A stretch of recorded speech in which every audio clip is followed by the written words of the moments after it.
אוי כתבו לכם את השיר הזאת, אוי ללמד את בני ישראל. נשמת הקהל.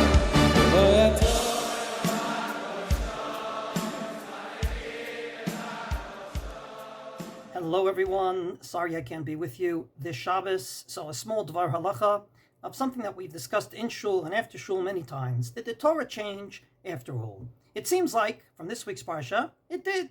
In this week's Parsha, Parsha of Vayelech, we have the last mitzvah of the 613. Namely, Va'ata kitvu lachem et hashira azot v'lamedat b'nei Yisrael, sima b'fihem, the mitzvah to write a personal Sefer Torah.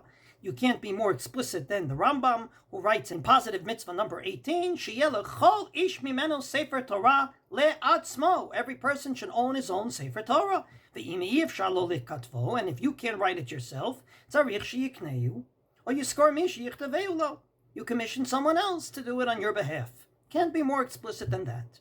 So how come I'm looking, and I can think of my many fellow Jews who care about halacha, care about the Torah, and somehow didn't fulfill this mitzvah. Namely, including myself. I do not have a personal Sefer Torah. It seems like it's explicit. It's the last mitzvah of the 613. Where did it go? And the answer is a famous Rosh. The Tur, the son of the Rosh, quotes his father, the Rosh, that says, Shezel lo ne'emar ela ledorot harishonim shahayu kotvim Sefer Torah v'lomdim ba. This mitzvah, in which you wrote a Sefer Torah, is not just written as a mitzvah in the Torah, but rather the reason for the mitzvah is written there. It's one of the very exceptional, and I would even say unique times that the Torah actually gives a reason for the mitzvahs. We can always guess the reasons, but we never know if it is the reason. Here, it tells you the reason. Namely, write down a Sefer Torah. Why? And it tells you exactly why. So that the Torah will be in their mouths, they will learn from it. So says the Rosh, once upon a time, that's what they would do. They would take out a Sefer Torah and they would learn from it. But ha'itna, says the Rosh, in medieval times already, shekotvim Sefer Torah, v'menichim oto b'beit hakneset likot b'hem barabim, when all you do is you take a Sefer Torah and you only take it out when you lane, namely it's behind a lock and a key, and it's insured and whatnot, but we don't learn from it, then the mitzvah is eternal, but it takes on a different shape. And what is the shape it takes on? Mitzvah taseh kol Yisrael, asher yado maseket. Anyone that has the money, it's a positive commandment from the Torah. Lichtov chumshei HaTorah u'mishnah v'gemara u'ferushehem lahagot bahen. You buy Sfarim and you learn from them. In other words, in his words, mitzvah ktivat HaTorah hu kedei lilmod ba. The whole reason for this mitzvah, said God, not me, God in the Torah in this week's Parsha, is to learn from it. So if you're going to write a Sefer Torah and leave it in the ark and never learn from it, there's no reason to write a Sefer Torah. A very innovative point of view of the Rosh, and yet one that I believe almost all the Jewish people share, with very few exceptions.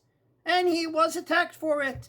Indeed, the Beit Yosef on the Tur goes ballistic. Ha'ech ba harosh liftor la'adam mitzvat ktivat Sefer Torah ulahachlifa bechumashim umishnayot v'gmarot u'ferushehen.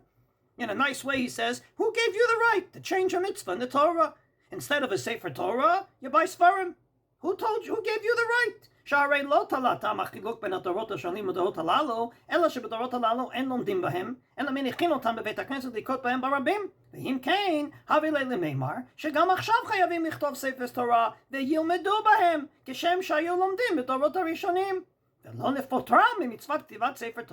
Says the Beit Yosef, if your whole problem is they don't learn from a Sefer Torah, tell your community to learn from the Sefer Torah. Instead of leaving it in the ark and giving it a kiss, only taking it out when you lane, take it out at the Shabbos table and learn from it.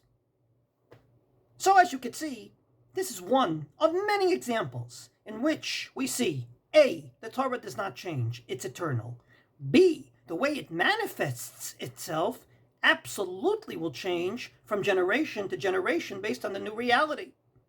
And this is not the only example we have. We have other examples like this, and allow me just to bring one. There's a famous Mishnah in Masechet Avot that says, and I quote, if you ever forgot anything you learned in your whole entire life, you are obligated in no less than death. Does that apply today? After all, we have a phone, we have Google, we have AI. Do we need to remember everything? After all, we have ways to record it, and we don't have to remember everything. And on Shabbos, when these things are off limits, we have what I have in back of me, Sfarim. So comes along Rav Chaim Mivolozhin, and indeed in the Keter Rosh says, Zekai ala rishonim shalomdu ba'al peh. This Mishnah was talking about a certain time in which they learned everything orally, so that if they forgot something, it would be disastrous. Imagine if you go to a shiur of a rabbi in Hilchos Shabbos, and you're doing the famous yes mode, You hear every other word. You go home, your wife said, hey, what did the rabbi speak about? What did the rabbi speak about? Well, he spoke about cooking, he spoke about chicken soup, I guess, and he spoke about Shabbos. I guess he said to cook chicken soup on Shabbos. Well, because he forgot what he learned, he just did an Isser Bishul D'Oraisa with the terrible punishment of karet and more on Shabbos.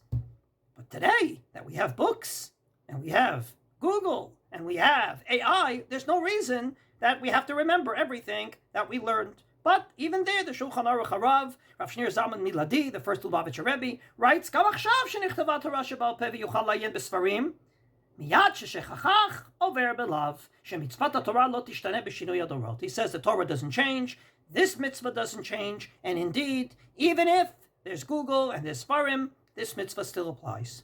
So in a word, the Torah doesn't change. We believe the Torah is godly, it came from God, and it will not change. The way it manifests itself will change from generation to generation, according to some, because the reality has changed.